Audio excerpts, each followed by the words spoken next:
이 시간은 기도의 본질을 알자에 대해서 여러분과 말씀을 나누고자 합니다.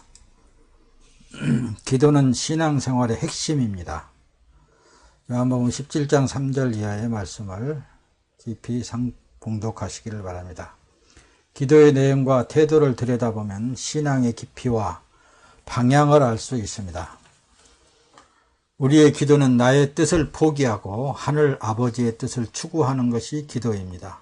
기도가 신앙생활의 중핵임에도 불구하고 한국교회의 기도생활은 성경적 표준에서 벗어나 너무도 많이 일그러져 있다는 사실입니다.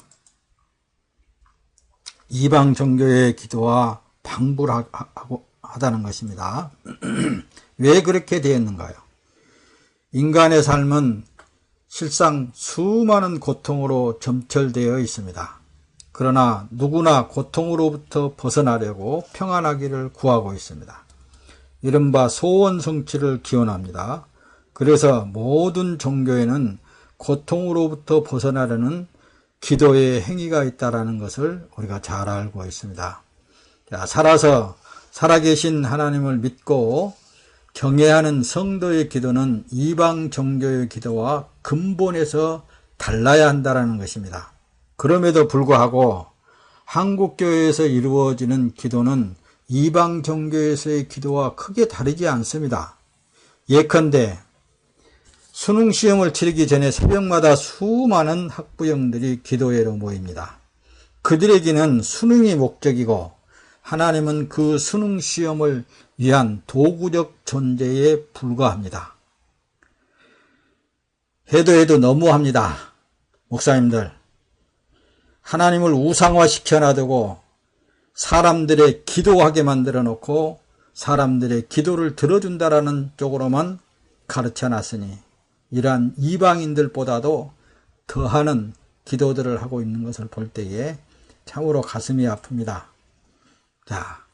죄인은 자기 뜻을 신께 관찰시키려는 것입니다.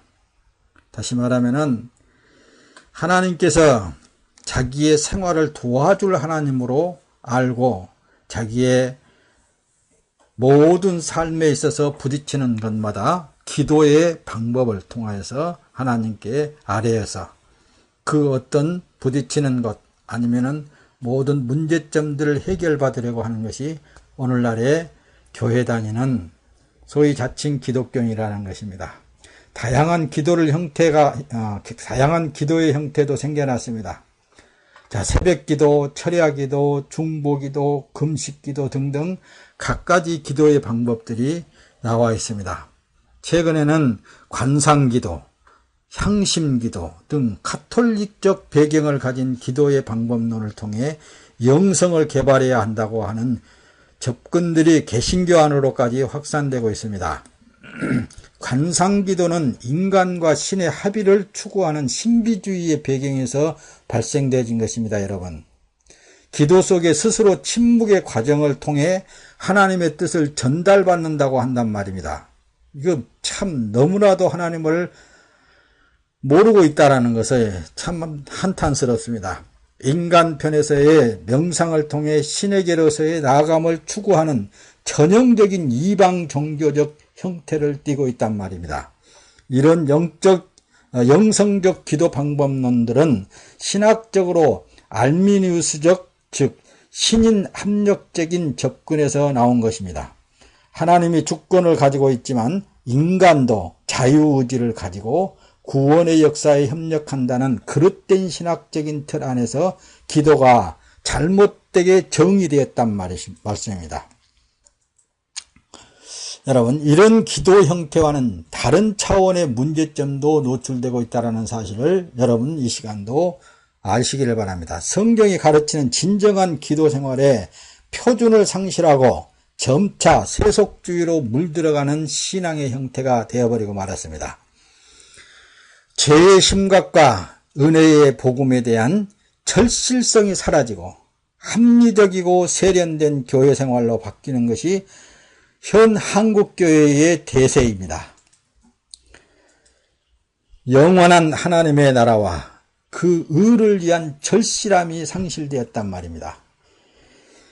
이 땅에 언약된 신령한 하나님의 나라가 이루어지기를 바라는 진정한 기도가 사라지고 있단 말입니다. 여러분, 진지한 영적 투쟁의 치열성이 사라져가고 있습니다. 그래서 피상적인 신앙이 만연되고 있단 말입니다. 그저 교회 생활이 세련된 문화적 생활의 한 방편이며 종교적 액세서리 정도로 변질되어 버리고 말았다 그 말씀입니다. 과연 진정한 기도는 무엇인가요? 왜 이런 기도의 본질에 대한 혼란이 생겨난 것인가요? 성경에 대한 복음 진리에 대한 왜곡, 즉 신관과 인간관의 문제로부터 파생된 문제점들입니다. 기독교의 기도의 대전제는 절대적인 주권을 가지신 하나님께서 살아계신다는 것을 사실로 믿는 것입니다.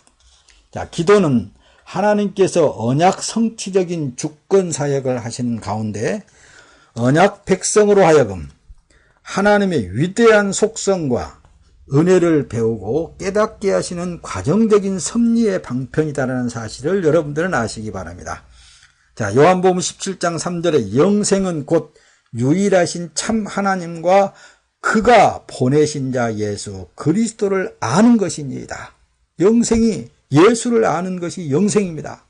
하나님은 그 능력과 지혜를 언약 백성에게 깨닫게 하시기 위해 스스로의 힘으로는 나올 수 없는 공경 가운데 두시고 기도하게 하시는 하나님이십니다.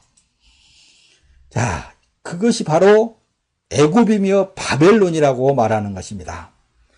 구약시대의 애굽 생활, 바벨론 성안. 여러분, 애굽 생활을 어떻게 했습니까? 바로의 종살이로서의 그 순환을 겪으면서 이제는 참으로 바벨론의 포로로 잡혀갔던 그런 삶들을 구약 성경에서 우리가 잘 읽어낼 수 있습니다. 그 안에서 언약 백성은 하나님을 바라볼 수밖에 없으며 그들의 죄악됨과 언약성을 깊이 깨닫게 되는 것입니다. 그 죄악된 삶의 고통과 몸부림을 철저하게 겪으면서 언약의 신실하신 하나님의 능력과 긍휼 그리고 자비를 전적으로 의지할 수밖에 없음을 깨달아가는 것입니다.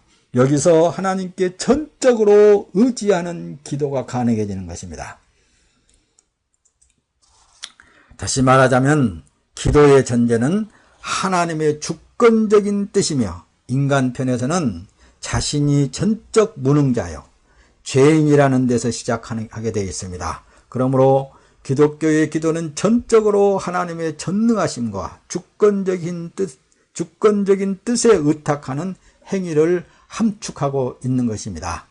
이 점에서 기도는 하나님의 언약적 주권을 발견함으로써 내 뜻을 포기하고 하나님의 뜻을 구하는 태도요 행위인 것입니다. 이것이 기독교의 기도의 본질입니다. 따라서 올바른 기도의 전제는 성경적 복음의 확인이 있어야 되는 것입니다. 진정한 기독교 기도는 하나님의 뜻, 즉 복음을 아는 데서부터 시작하게 되어 있습니다. 하나님의 뜻을 배워가는 과정에서 기도의 내용이 분명해지고 풍요화되어져 가게 되어 있습니다. 최종적으로 하나님의 뜻의 실현을 확증하고 할렐루야 하나님을 찬양하게 되어 있는 것입니다. 기도라는 것은 이방 종교에서처럼 인간으로부터 시작되고 인간에 의해 실행되는 인간 중심적인 종교적인 행위가 결코 아니다라는 사실을 여러분들은 아시기를 바랍니다.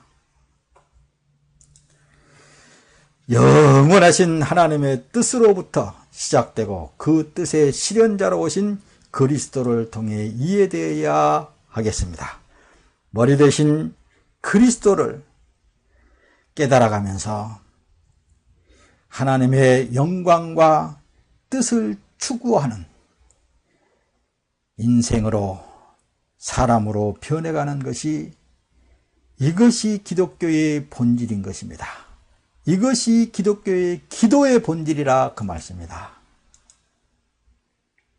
여러분, 즉 하나님께서 그리스도에게 붙은 바 된 지체로서 하나님의 사람으로 만들어 가시는 하나님의 섭리의 일환에서 기도가 이해되어져야 된다라는 사실입니다.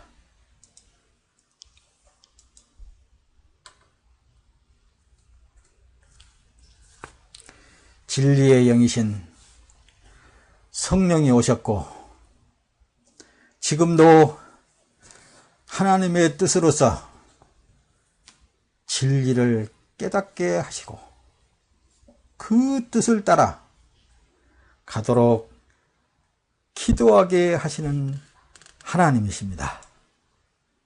그러므로 진정한 기도는 진리의 영으로 오신 성령의 주권적인 역사에 의하는 하나님의 사역으로 보아야 하는 것입니다. 다시 말하면 임재하신 여러분들에게 각자에게 임재하신 성령 하나님으로부터서 나오는 기도가 되어지는 것입니다. 기도는 이방 종교의 연불처럼 관념적인 차원의 준문의 행위가 결코 아닌 것입니다. 편협되고 자기중심적인 생각을 하나님의 거룩한 뜻 앞에 부단하게 복종시켜 나가는 전인격적인 과정인 것입니다.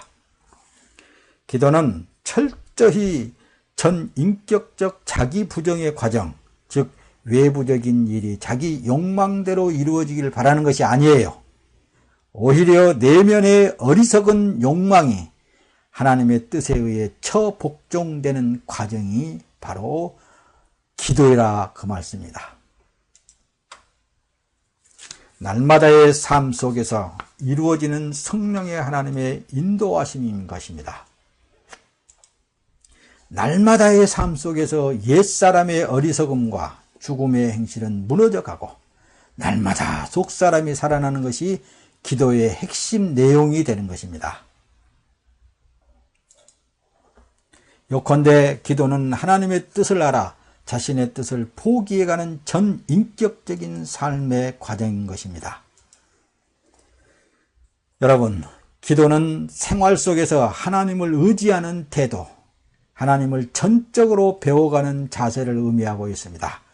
요한복음 12장 50절 여러분들이 참고하시기 바랍니다. 하나님은 결코 우리의 힘으로는 나올 수 없는 상황 가운데 두시고 하나님을 의지하고 바라보게 만드신 하나님이십니다. 이것이 바로 구약적으로 말하자면 광야 생활이라고 말하는 것입니다.